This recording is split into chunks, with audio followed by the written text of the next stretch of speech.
لقد سمع الله قول الذين قالوا إن الله فقير ونحن أغنياء سنكتب ما قالوا وقتلهم الأنبياء بغير حق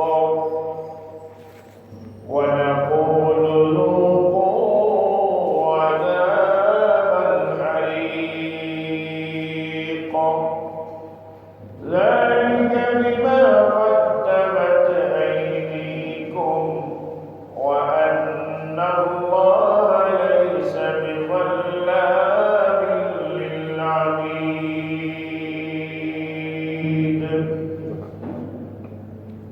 আয়াতের অর্থের দিকে সবাই মনোযোগ সহকারে কথাটা আগে শুনবেন আর অনুবাদ দ্বারা আয়াতের কিছুই পুরাপুরি বুঝে আসবে না যদি মনে কান লাগাইয়া না শুনি আর আয়াতের সান বুঝ না যায়।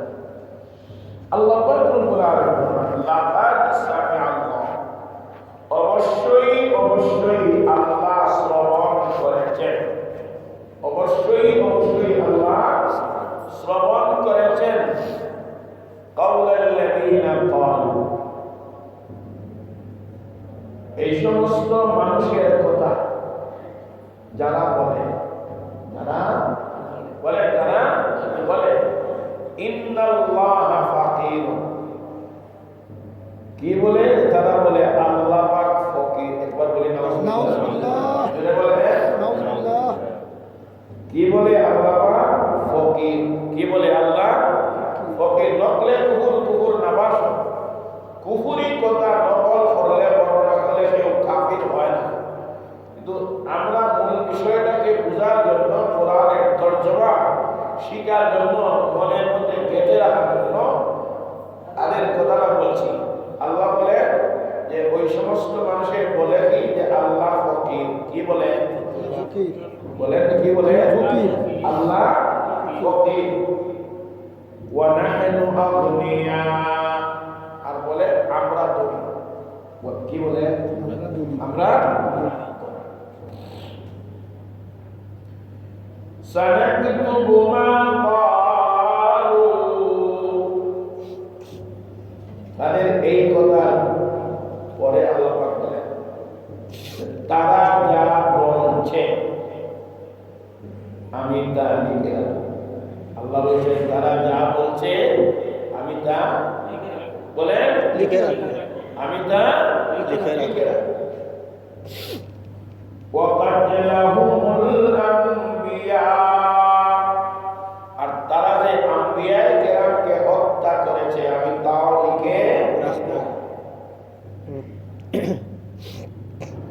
ونقول ذوقوا عذاب الحريق আল্লাহ বলেন আমি বলবো ওদেরকে যারা বলছে আল্লাহ ফকির আমরা ধনী আম্বিয়ায়ে কেরামকে হত্যা করছে এটা তো আমি লিখে রাখবো শুধু লিখে রেখে শেষ নয় আমি এদেরকে বলবো ওয়ানাকুলু যুকু আযাবাল হারিক দহনের শাস্তি ভোগ করো দহনের আগুনের শাস্তি কি করো ভোগ করো বলেন আগুনের শাস্তি কি করো ভোগ করো এই আগুনের শাস্তি কেন ভোগ করো আল্লাহ বলবেন এরপরে আয়াতে বলবেন যালিকা বিমা কদ্দামাত আইদিকুম এই যে দহনের শাস্তি তোমরা ভোগ করবা কারণে লেখা তোমাদের হাতের কামাল তোমাদের হাতের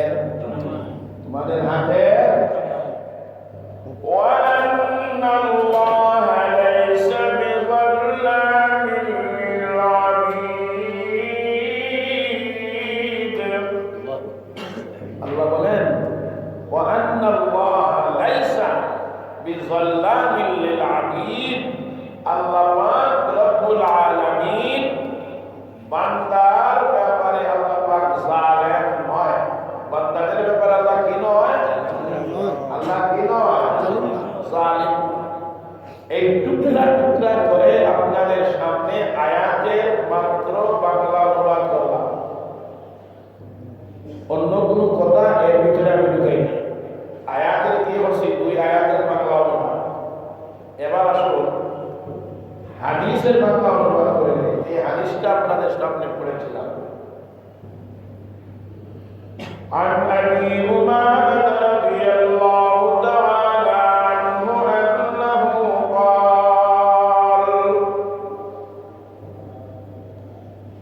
قال رسول الله صلى الله عليه وسلم حضرت আবু উমামা বাহিলি রাদিয়াল্লাহু আনহু থেকে রিওয়ায়াত তিনি বলেন রাসূল আকরাম সাল্লাল্লাহু আলাইহি ওয়াসাল্লাম ইরশাদ করেন মান আহাব্বা লিল্লাহ, যে কেউ অন্য কাউকে মুহাব্বত করবে কার জন্য? আল্লাহর জন্য। আল্লাহ কি বলেন না, আল্লাহর জন্য। ওয়া আবগাযা লিল্লাহ,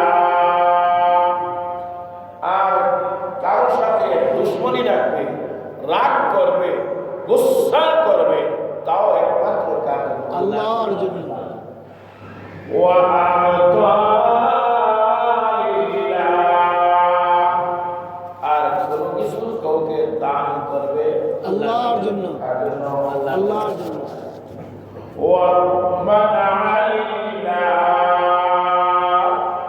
আর কোনো কিছু কাউকে দিবে না, তাও একমাত্র কার জন্য? আল্লাহর জন্য। তাহলে কয়টা হয়েছে? 4টা। মহব্বত করবো আল্লাহর জন্য। গুসা রাখবো আল্লাহর জন্য। দিব আল্লাহর জন্য। না দিব আল্লাহর জন্য। আল্লাহ নবী সাল্লাল্লাহু আলাইহি ওয়াসাল্লাম ফাকাদ ইসতাকমালাল ঈমান, তার ঈমান কমপ্লিট হয়ে গেছে। সুবহানাল্লাহ। ঈমান কি হয়েছে? তার ঈমান পরিপূর্ণ হয়ে গেছে। সুবহানাল্লাহ। তাহলে মহব্বত আল্লাহর জন্য, রাগ গুসাটা হবে কার জন্য? আল্লাহর জন্য। আল্লাহর জন্য। এই 4টার মধ্যে আজকে 2 নম্বর পয়েন্টটা হলো আমাদের আলোচনার বিষয়। অর্থাৎ গুসা করব, রাগ করব, এটাও হবে কত কার জন্য? আল্লাহর জন্য। এই পয়েন্টটা ইয়াদ রাখবেন।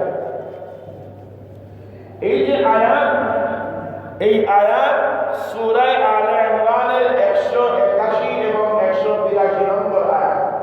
181 নম্বর আয়াত। এখন তো কোরআনের তাফসীর বাংলায় আপনার অনেক তাফসীর লেখা হয়েছে বা আরবি তাফসীরের বাংলা অনুবাদ হয়েছে, আপনারা দেখে নেবেন। তাহলে আপনাদের জন্য ওই জায়গা থেকে কথা শুনে যখন আপনি কিতাব বাহির করে দেখবেন, তখন আপনার মধ্যে আরো আনন্দ লাগবে যে যা জবানে শুনেছিলাম, যা চোখে দেখতে পারতেছি, তখন আপনার মধ্যে বিষয়টা আরো বেশি মজবুত হবে। কথা বলে ঠিক নেই? এই আয়াত আল্লাহ পাক রব্বুল আলামিন নাযিল করেছেন একটা ইহুদি আল্লাহ সম্পর্কে আপনার ভিন্ন মন্তব্য করেছিল।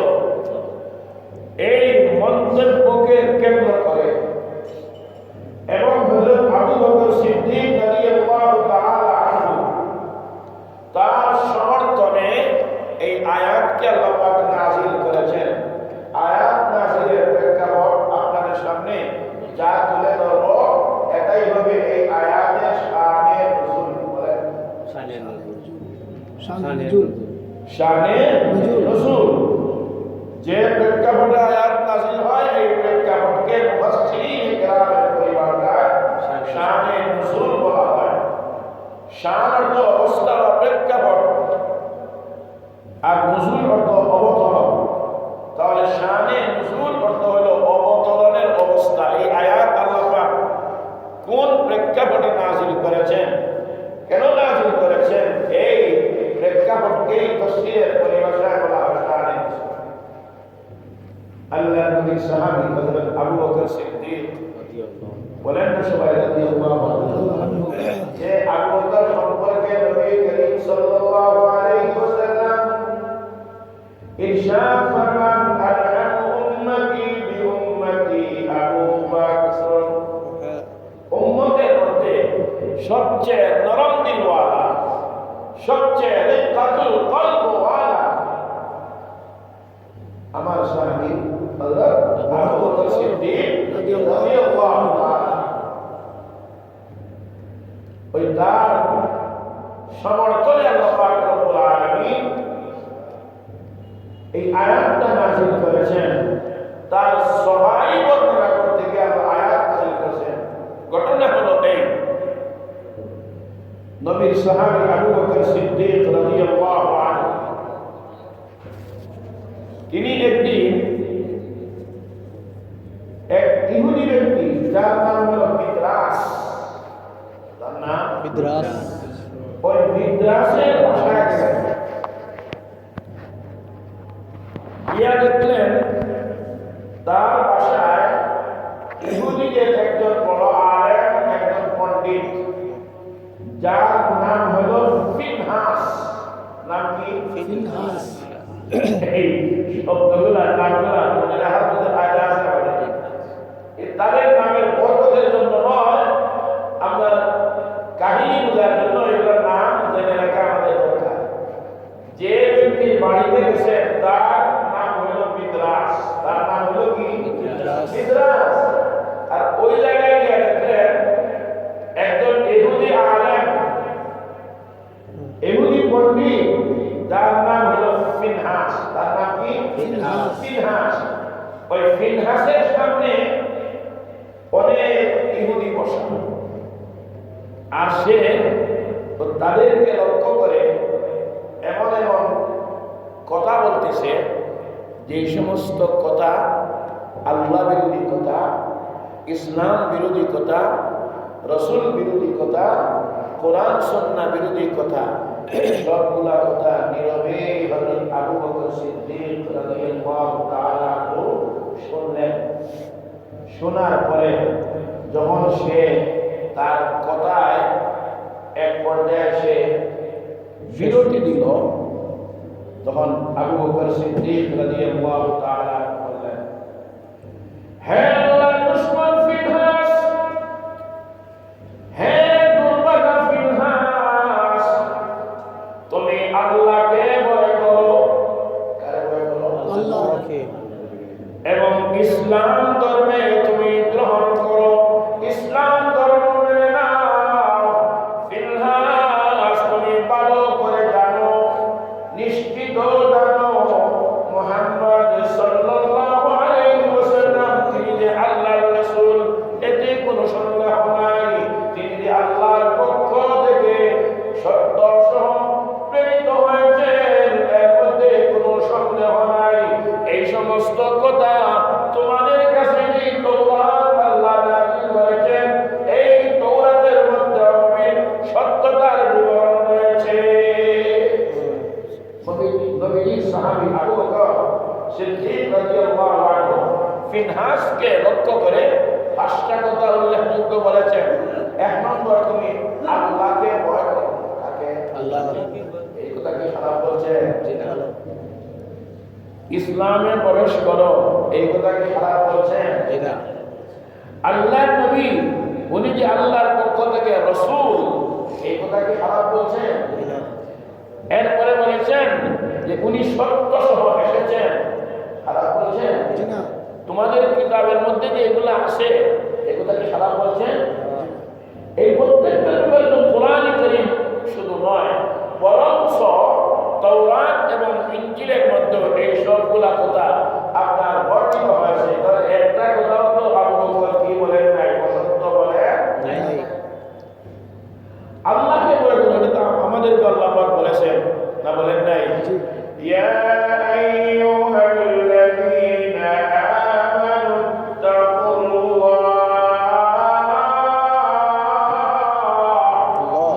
আল্লাহ পাক বলেন, হে দুনিয়ার মানুষেরা, আমাকে ভয়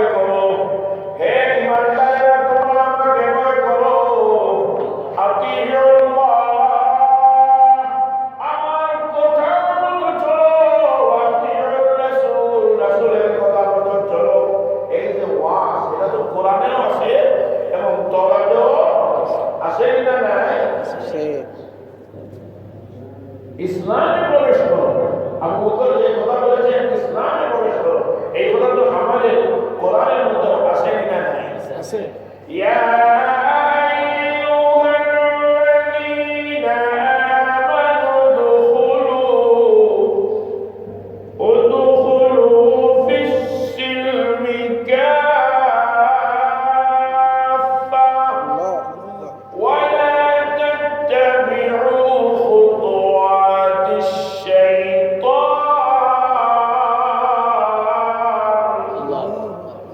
ইন্নাহু লাকুম আদুউম মুবিন। এই ধরনের কথা কোরআনে আছে। আরো লম্বা আপনার বিবরণ কোরআন কারীমের মধ্যে ইসলাম ধর্মের গ্রহণের আলোচনা রয়েছে, আল্লাহকে ভয় করার কথা রয়েছে। তো আবু বকর কোরআন থেকে যে দাওয়াত দিয়েছেন, এই কথা হচ্ছে দাবি তো আর কোনো কথা হতেই পারে না। আর মুহাম্মদ যে আল্লাহর রাসূল, এটাও তো কোরআনে আছে না নাই? মুহাম্মাদুর রাসূলুল্লাহ।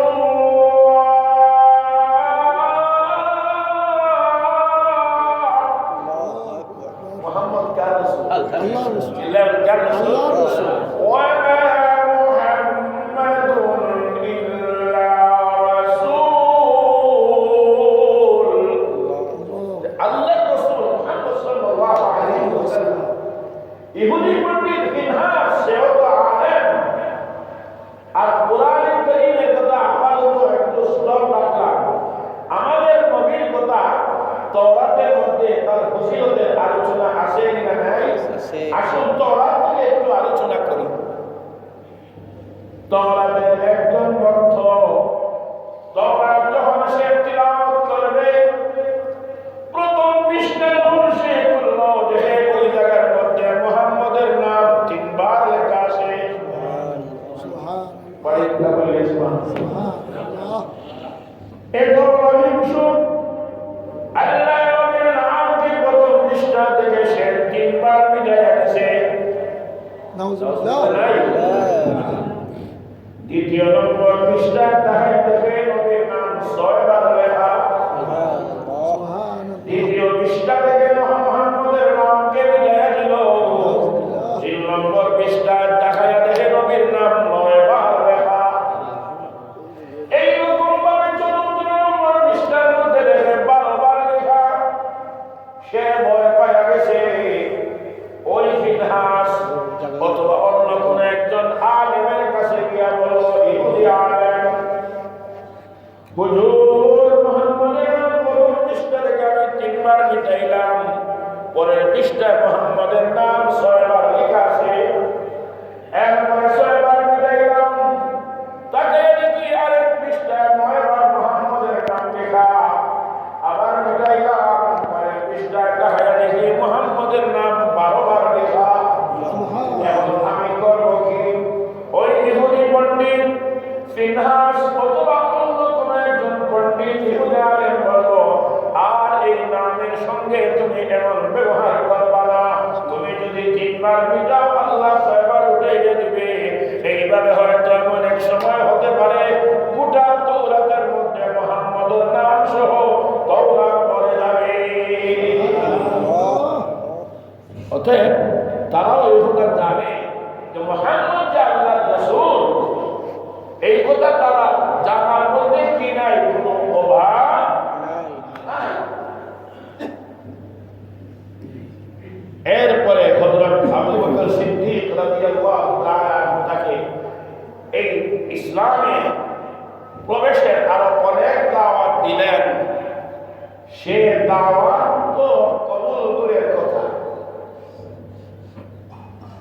সাথে সাথে হযরত আবু বকর রাদিয়াল্লাহু তাআলা আনহুকে সে আল্লাহর নামে কসম করে বলে, হ্যাঁ আবু বকর, তুমি যেই আল্লাহর দাওয়াত আমাদেরকে দিচ্ছ, যেই আল্লাহকে ভয় করার কথা আমাদেরকে বলছো, যে ইসলামের দিকে, ইসলামে প্রবেশের কথা আমাদেরকে বলছো, ও আবু বকর তুমি শুনে রাখো, আমরা হইলাম ধনী, আল্লাহ হলো ফকির।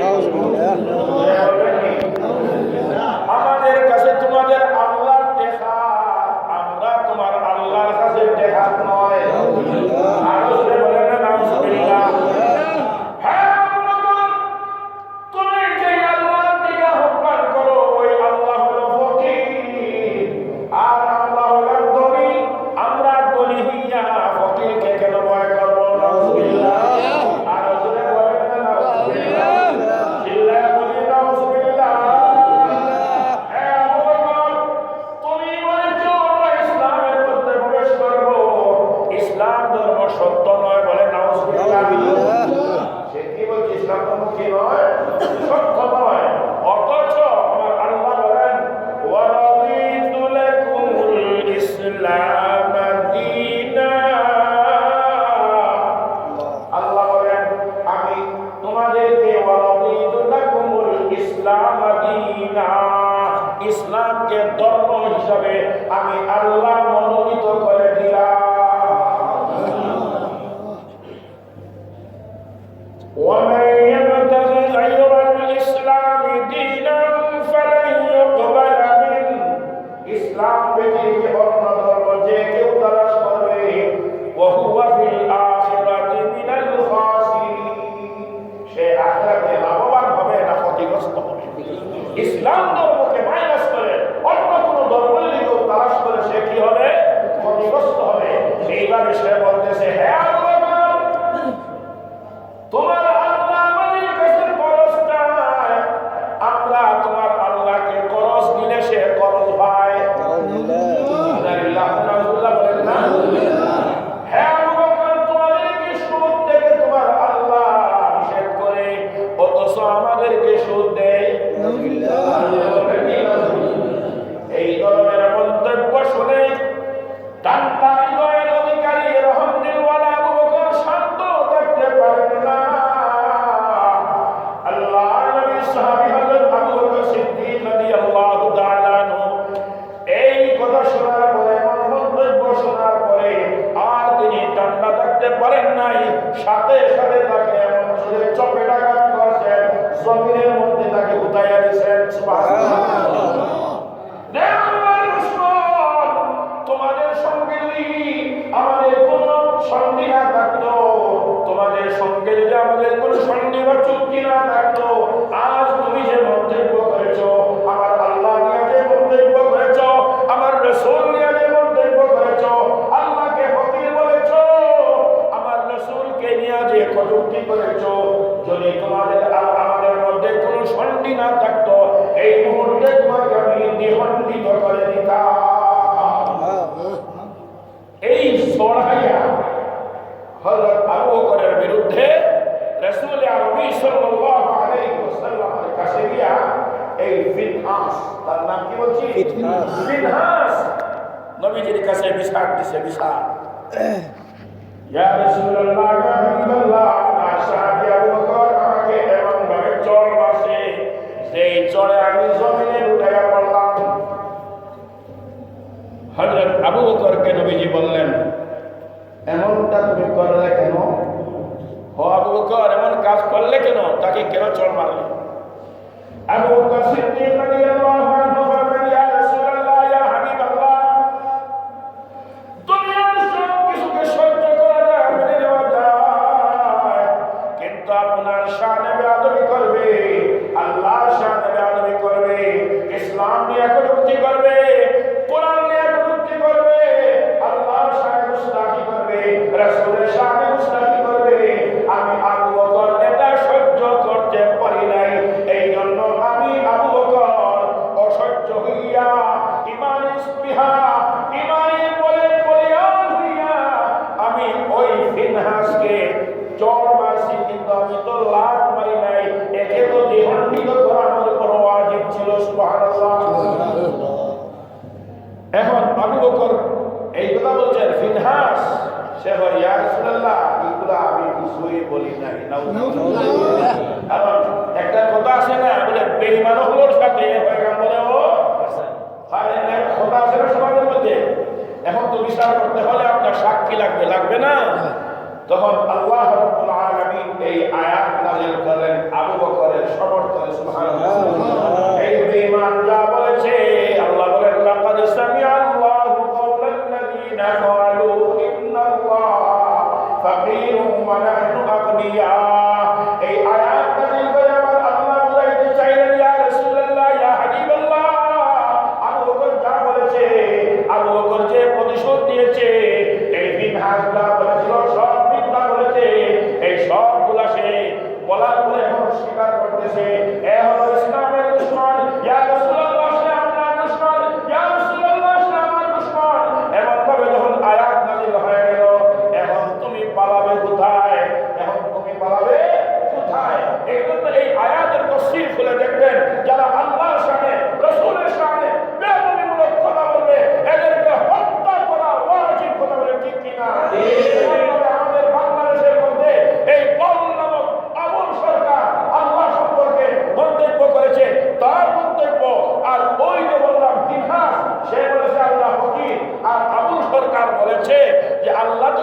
আমাদের কাছে আসে না, আসছে তাকে আমরা কিছু খাওয়াইয়া দিছি। আরো যদি বলেন, অথচ কোরআনের আয়াত ওয়া হুয়া ইউতিমু ওয়া লা ইউতাম, আমার আল্লাহ হলেন ওই জাত যিনি সবাইকে খাওয়ায় কিন্তু তিনি খাবার গ্রহণ করেন না। কথা বুঝছেন? অতএব এই যে আবুল সরকার আল্লাহর শানে, রসুলের শানে, কোরআনের শানে যে অবমাননাকর অযৌক্তিকর মন্তব্য করেছে, বাংলাদেশ সরকার প্রধানের দায়িত্ব হলো এই কাফিরকে মৃত্যুদণ্ড দেওয়া। কথা ঠিক কিনা? অতএব যারা এই কাফিরের পক্ষে দাঁড়ানি করে, এই আপনার আবুলের সমক্ষে যারা আপনার ওকালতি করে, যারা দালালি করে, ওকালতি করে, এর পক্ষে যারা সমর্থন দেয়, সবটি কাফির। সে তো কাফির, আর তাকে যারা সমর্থন দেয় সবটি কাফির। কথা বলে ঠিক কিনা? কোরআন সুন্নাহর বিরুদ্ধে যারা অবস্থান নিবে, কোরআন সুন্নাহর বিরুদ্ধে অবস্থান নিবেওয়ালা, সে যদি আপনার বড় হয়, মা হয়, ভাই হয়, বোন হয়, দলের নেতা হয়, দলের সব হয়, সবকে মাইনাস করা যায়। আল্লাহ এবং রসুলের বিরুদ্ধে তুমি যাইবা, এটা মেনে নেওয়া যায় না, যায় না। কথা বলে ঠিক কিনা? মুহতারাম হাজিরিন কিরাম, আমার কথায় কষ্ট পাইছে? গত জুমায় বলেছি, নতুন করে নবায়নের উদ্দেশ্যে বলছি, কোরআন সুন্নাহর এই পর্যন্ত যা কথা বললাম, এই সবগুলা কথা আমার পকেটের কথা না, আল্লাহ আর রাসূলের কথা। আর আল্লাহ আর রাসূলের কথা শুনলে পরে যাদাতুহুম ঈমানা, আল্লাহ বলেন ঈমানের পাওয়ার কমে না বাড়ে? কমে না বাড়ে? কমে না বাড়ে? আর যাদের অন্তরের মধ্যে নেফাক আছে, অন্তরের মধ্যে মুনাফিকি আছে, কোরআন সুন্নাহর কথা শুনলে যাদের খারাপ লাগে, কি লাগে? তাদের নেফাক বাড়ে আর মুমিনদের ঈমান বাড়ে। এই মজলিসের মধ্যে আমরা যারা আছি, আল্লাহ আমাদের সকলকে কামিল মুকাম্মাল মুমিন হওয়ার তৌফিক আল্লাহ দান করেন। অতএব এই সমস্ত কথা শুনলে যাদের খারাপ লাগবে, এরা নির্ঘাত নিশ্চিত মার্কা মারা মুনাফিক ছাড়া কেউ হতে পারে না, পারে না, পারে না। মুহতারাম হাজিরিন কিরাম, এই জন্য আল্লাহ পাক বলেন, যালিকা বিমা কদ্দামাত আইদিকুম, এজন্যই তোমাদের এই যে দহনের শাস্তি ভোগ করো, আল্লাহ বলেন ফাযুকু আযাবাল হারিক। এই দহনের শাস্তি কেন? এটা তোমাদের হাতের কামাই। এটা তোমাদের কিসের কামাই? হাতের কামাই। আল্লাহ পাক কারো প্রতি জালিম নয়। এই জন্য ইতিহাস সাক্ষী রয়েছে, আল্লাহর রাসূলের জমানায় ইহুদি আলেম ছিল কাব ইবনে আশরাফ। একদিকে ইহুদি আলেম, আরেকদিকে ছিল কবি, আরেকদিকে ছিল পণ্ডিত। সে নবীর সাহাবায়ে কেরামের মধ্যে থেকে মহিলা সাহাবিয়াদের বিরুদ্ধে সে কবিতা রচনা করত। নাউযুবিল্লাহ। আল্লাহর নবীর শানে সে বেয়াদবি করত, আল্লাহর নবীর সাহাবায়ে কেরামকে নিয়ে কটূক্তি করত। আর কোরআন সুন্নাহর বিরুদ্ধে তো কটূক্তি, এটা ছিল তার নিত্যদিনের একটা, আপনার আর কোনো হায়া হাম নাই। সে কোরআনের বিরুদ্ধে, রাসূলের বিরুদ্ধে সে আপনার সদা আপনার সে রত ছিল। একদিন এক সাহাবী বললেন, ইয়া রাসূলুল্লাহ, ইয়া হাবিবাল্লাহ, এই কাব ইবনে আশরাফ, যে কাব ইবনে আশরাফের ঘটনা বুখারী শরীফের মধ্যে রয়েছে, মুসলিমের মধ্যে রয়েছে, মিশকাতেও পাওয়া যায়। ইয়া রাসূলুল্লাহ, ইয়া হাবিবাল্লাহ, আমাকে আপনি পারমিশন দিন, এই কাব ইবনে আশরাফের মাথা আপনার কাছে এনে দিব। সুবহানাল্লাহ। কাব ইবনে আশরাফকে কেমনে কেমনে, ওই সাহাবীর নাম আবু নায়লা রাদিয়াল্লাহু তাআলা আনহু, এই কাব ইবনে আশরাফকে তিনি এমন ভাবে, লম্বা ঘটনা বুখারীর মধ্যে রয়েছে, হুজুর চলে আসতেছে, এই কাব ইবনে আশরাফ নবীজির শানে বেয়াদবি করে রেহাই পায় নাই। আবু রাফি নবীর শানে বেয়াদবি করেও সে রেহাই পায় নাই। আল্লাহ তৌফিক দিলে ইনশাআল্লাহ অন্য সময় আলোচনা হবে। আল্লাহ আমাদের সকলকে যা বুঝলাম শুনলাম মানার তৌফিক দান করুন। আসসালামু আলাইকুম।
صلى الله على سيدنا ومولانا محمد وعلى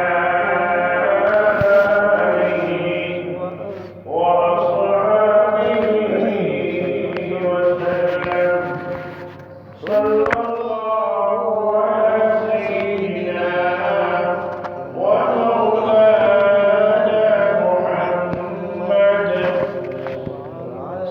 وعلى آله وأصحابه وسلم. خطبة الله تعالى وبالكلام المتين 114 সূরার মধ্য থেকে অন্যতম একটি সূরা সূরাতুল আলে ইমরান। এই সূরা আলে ইমরানের 181 ও 82 নম্বর আয়াতে কারিমা তিলাওয়াত করেছি। গত সপ্তাহে 28 নম্বর পারা সূরা মুজাদালা সর্বশেষ আয়াত আপনাদের সামনে পেশ করেছিলাম। তার আলোকে কিছু আলোচনা করেছিলাম, যে আলোচনাটা ছিল আজকের এই বয়ানের ভূমিকা। গত সপ্তাহের আলোচনার ভূমিকার যে সার নির্যাস আমরা এতটুকু জানতে পেরেছিলাম, আয়াত থেকে আমরা এতটুকু বুঝেছিলাম যে আল্লাহ এবং তার রাসূল সাল্লাল্লাহু আলাইহি ওয়াসাল্লামের মহব্বত, ভালোবাসা, অনুসরণ, অনুকরণের ক্ষেত্রে দুনিয়ার কারোর সঙ্গে কোনো প্রকারের কম্প্রোমাইজ, সমঝোতা চলে না। আল্লাহ যা হক বলেছেন, রাসূল যা হক বলেছেন, আল্লাহ যা সত্য বলেছেন, রাসূল যা সত্য বলেছেন, এটাই বাস্তব, এটাই সঠিক। এতে দুনিয়ার কে বা কারা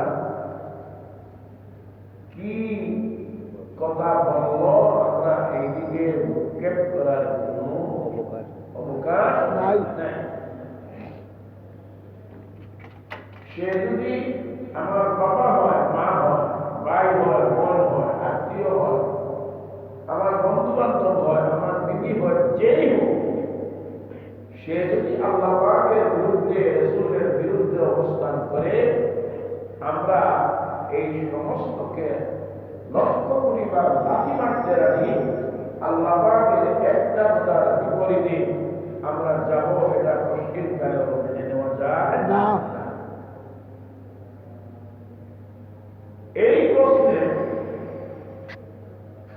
আরেকটি কথা বলেছিলাম যে আল্লাহ এবং তার রাসূলের অবস্থান সবার শীর্ষে থাকবে।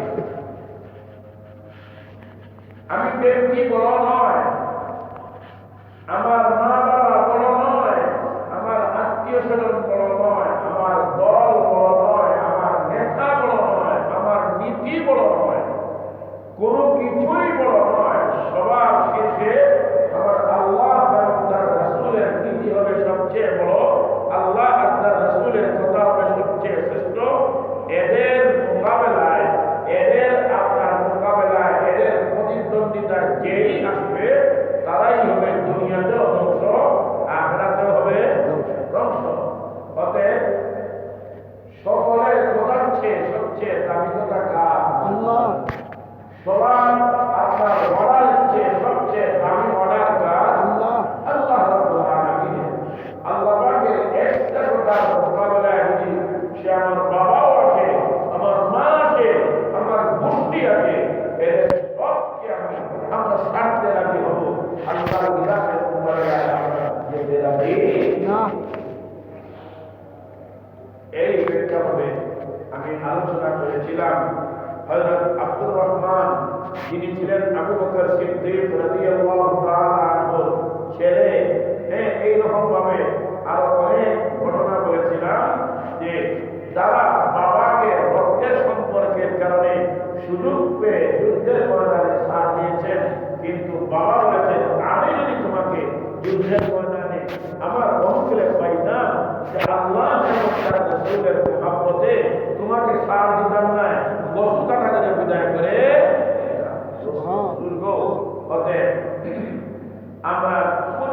থেকে সজল প্রীতি ধর্ম না, ইসলামে সজল প্রীতির কোন স্থান নাই। নাই।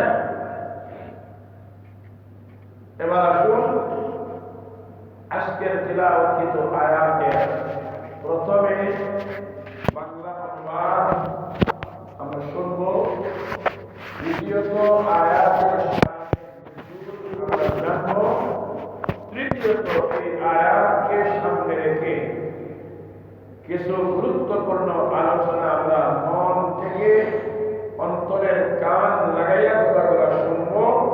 এই সবগুলার দ্বারা আমাদের ঈমানী চেতনা, ঈমানী প্রেরণা আল্লাহ রাব্বুল আলামিন আমাদেরকে যেন বেশি থেকে বেশি দান করেন।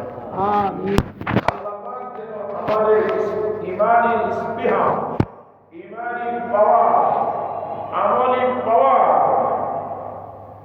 বেশি থেকে বেশি আল্লাহ যেন নসিব করে দিলেন। আমরা সবাই চাই না যে আমাদের ঈমান মজবুত হোক, তাই চাই। আমাদের ঈমান সতেজ হোক, তাই তো চাই।